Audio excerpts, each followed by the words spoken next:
ಎಲ್ರಿಗೂ ನಮಸ್ಕಾರ. ಪುಷ್ಪಾ ಶೆಟ್ಟಿಸ್ ಕುಕಿಂಗ್ ಡೈರಿಗೆ ಸ್ವಾಗತ. ನಾನಿವತ್ತು ಮಶ್ರೂಮಿಂದ ರೆಸ್ಟೋರೆಂಟ್ ಸ್ಟೈಲಲ್ಲಿ ಒಂದು ಮಸಾಲವನ್ನು ಮಾಡೋಣ ಅಂತಿದ್ದೀನಿ. ಅದಕ್ಕೆ ನಾನಿಲ್ಲಿ ಒಂದು ಪ್ಯಾಕೆಟ್ ಬಟನ್ ಮಶ್ರೂಮನ್ನು ತೊಗೊಂಡಿದ್ದೀನಿ.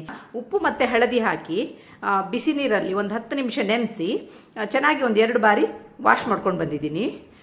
ಮಶ್ರೂಮನ್ನು ಸೆಲೆಕ್ಟ್ ಮಾಡುವಾಗ ಈ ಥರ ಬೆಳ್ಳಗಾಗಿರುವಂಥ ಮಶ್ರೂಮನ್ನೇ ಸೆಲೆಕ್ಟ್ ಮಾಡಿ ಅದರದ್ದು ಗ್ರೇವಿ ಚೆನ್ನಾಗಾಗುತ್ತೆ. ಇದು ನಾನು ನೀರಲ್ಲಿ ನೆನೆಸಿರೋದ್ರಿಂದ ಸ್ವಲ್ಪ ಕಪ್ಪಗಾಗಿದೆ. ಈಗ ಇದನ್ನು ನೆಕ್ಸ್ಟ್ ಹೇಗೆ ಮಾಡೋದು ಅಂತ ನೋಡೋಣ. ನಾನಿಲ್ಲಿ ಮಶ್ರೂಮ್ ಮಸಾಲವನ್ನು ಮಾಡಲಿಕ್ಕೆ 2 ಈರುಳ್ಳಿನ ಸಣ್ಣಗೆ ಹೆಚ್ಚಿಟ್ಕೊಂಡಿದ್ದೀನಿ, 2 ಟೊಮೆಟೊನ ಸಣ್ಣಗೆ ಹೆಚ್ಚಿಟ್ಕೊಂಡಿದ್ದೀನಿ. ಹಾಗೂ ಮಸಾಲೆಗೆ 1 ಪಲಾವ್ ಎಲೆ, 1.5 ಇಂಚ್ ಆಗುವಷ್ಟು ಚಕ್ಕೆ, 1 ಸ್ಟಾರ್ ಹೂವು, 2 ಏಲಕ್ಕಿ ಹಾಗೂ 2 ಲವಂಗವನ್ನು ತಗೊಂಡಿದ್ದೀನಿ. 2 ಟೀ ಸ್ಪೂನ್ ಆಗುವಷ್ಟು ಕೊತ್ತಂಬರಿ ಪೌಡರ್ ಹಾಗೂ 1 ಟೀ ಸ್ಪೂನ್ ಆಗುವಷ್ಟು ಅಚ್ಚ ಖಾರದ ಪುಡಿ, 1/4 teaspoon jeera powder, 1/4 teaspoon pepper powder, 1/2 teaspoon ಗರಂ ಮಸಾಲವನ್ನು ತಗೊಂಡಿದ್ದೀನಿ. ಹಾಗೂ ಇದಕ್ಕೆ ಒಂದು ತರಿಯಾಗಿ ಪೇಸ್ಟ್ ಮಾಡ್ಕೋಬೇಕು.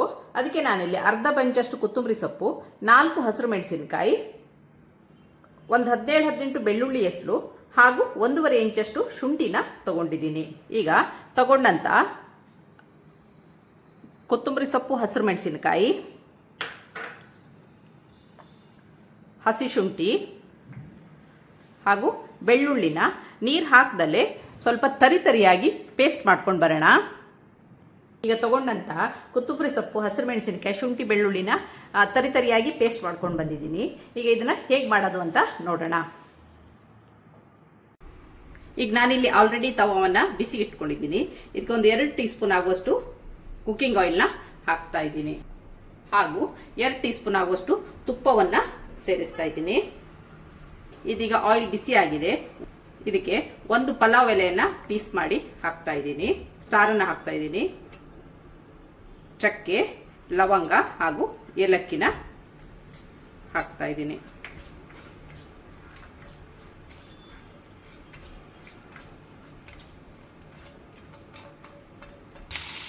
ಈಗ ಇದಕ್ಕೆ 2 ಈರುಳ್ಳಿನ ಹಾಕಿ ಹುರಿತಾ ಇದ್ದೀನಿ.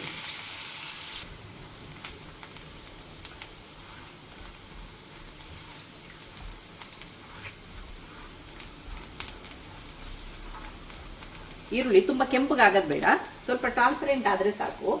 ಈ ಹಂತದಲ್ಲಿ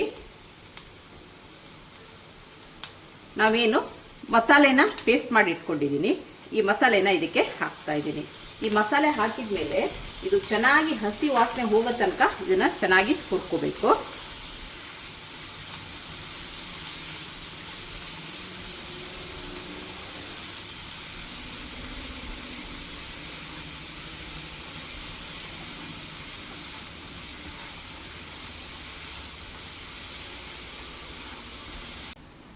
ಈಗ ಮಸಾಲೆಯ ಹಸಿ ವಾಸನೆ ಹೋಗಿದೆ. ಈ ಹಂತದಲ್ಲಿ ಟೊಮೆಟೊವನ್ನು ಹಾಕೋಣ.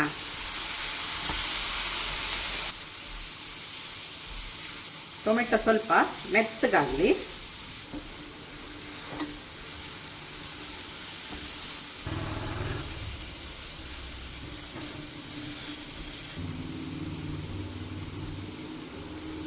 ಈಗ ಟೊಮೆಟೊ ಚೆನ್ನಾಗಿ ಸ್ಮ್ಯಾಶ್ ಆಗಿ ಬೆಂದಿದೆ.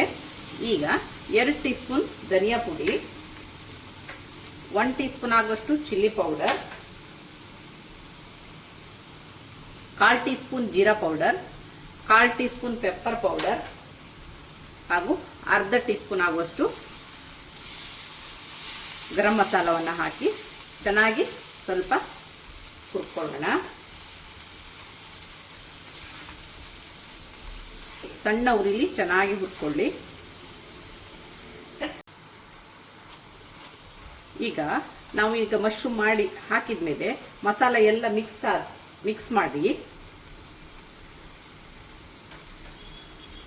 ಇದಕ್ಕೆ ಸ್ವಲ್ಪ ಹಳದಿನ ನಾನು ಸೇರಿಸ್ತಾ ಇದ್ದೀನಿ. ರುಚಿಗೆ ತಕ್ಕಷ್ಟು ಉಪ್ಪನ್ನು ಹಾಕ್ತಾ ಇದ್ದೀನಿ. ಇದು ಚೆನ್ನಾಗಿ ನೀರು ಬಿಡೋ ತನಕ ಇದರಲ್ಲಿ ಚೆನ್ನಾಗಿ ಹುರ್ಕೊಳ್ಳೋಣ. ಇದಕ್ಕೆ ನೀರನ್ನು ಈಗ ಸೇರಿಸ್ಬೇಡಿ. ಇದರಲ್ಲಿ ಮಸಾಲೆ ಚೆನ್ನಾಗಿ ಹೀರಿ ಚೆನ್ನಾಗಿ ಇದರಲ್ಲಿ ಮಶ್ರೂಮ್ ಎಲ್ಲ ಮಸಾಲೆನ ಎಳ್ಕೊಳ್ಳಿ. ಇದರಲ್ಲೇ ಇದು ಒಂದು ಲೋ ಫ್ಲೇಮಲ್ಲಿ ಸ್ವಲ್ಪ ಹೊತ್ತು ಮುಚ್ಚಳ ಮುಚ್ಚಿ ಬೇಯಿಸೋಣ.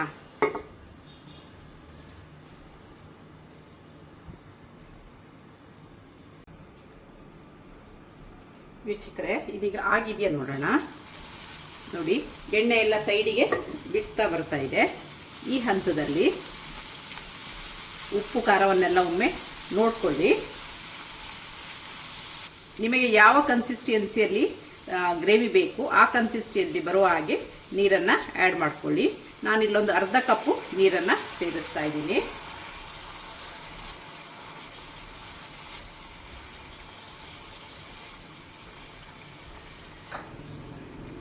ಈಗ ಚೆನ್ನಾಗಿ ಇದರಲ್ಲಿ ಕುದಿಲಿ. ಇದನ್ನೀಗ ಮುಚ್ಚಿಡೋಣ. ವೀಕ್ಷಕರೇ, ಇದೀಗ ಆಗಿದೆಯಾ ನೋಡೋಣ. ಎಷ್ಟು ಚೆನ್ನಾಗಿ ಎಣ್ಣೆ ಎಲ್ಲ ಸೈಡಿಗೆ ಬಿಟ್ಕೊಂಡು ಪ್ರಿಪೇರ್ ಆಗಿದೆ. ಈಗ ಇದನ್ನು ಒಂದು ಮಿಕ್ಸ್ ಮಾಡೋಣ.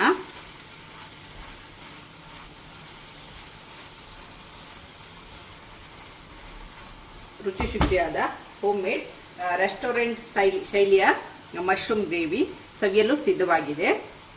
ಇದಾಗಿರುತ್ತೆ ಇವತ್ತಿನ ನನ್ನ ಡೈರಿಯ ರೆಸಿಪಿ. ಹಾಗೂ ನಿಮಗೆ ನನ್ನ ಈ ರೆಸಿಪಿ ಇಷ್ಟವಾದಲ್ಲಿ ಪುಷ್ಪ ಶೆಟ್ಟಿಸ್ ಕುಕಿಂಗ್ ಡೈರಿಗೆ ಒಂದು ಲೈಕ್ ಕೊಡಿ, ಶೇರ್ ಮಾಡಿ, ಕಮೆಂಟ್ ಮಾಡಿ. ಸಬ್ಸ್ಕ್ರೈಬ್ ಆಗಿಲ್ಲ ಅಂತ ಸಬ್ಸ್ಕ್ರೈಬ್ ಆಗಿ, ಹಾಗೂ ನಿಮ್ಮ ಫ್ಯಾಮಿಲಿ ಮತ್ತು ಫ್ರೆಂಡ್ಸ್ಗಳ ಜೊತೆನೂ ಹಂಚಿಕೊಳ್ಳಿ. ಪಕ್ಕದಲ್ಲಿರೋ ಬೆಲ್ ಐಕಾನ್ನ ಪ್ರೆಸ್ ಮಾಡೋಕ್ಕೆ ಮರಿಬೇಡಿ. Thanks for watching. ಈಗ ಇದಕ್ಕೆ ಕೊತ್ತಂಬರಿ ಸೊಪ್ಪನ್ನು ಸೇರಿಸೋಣ.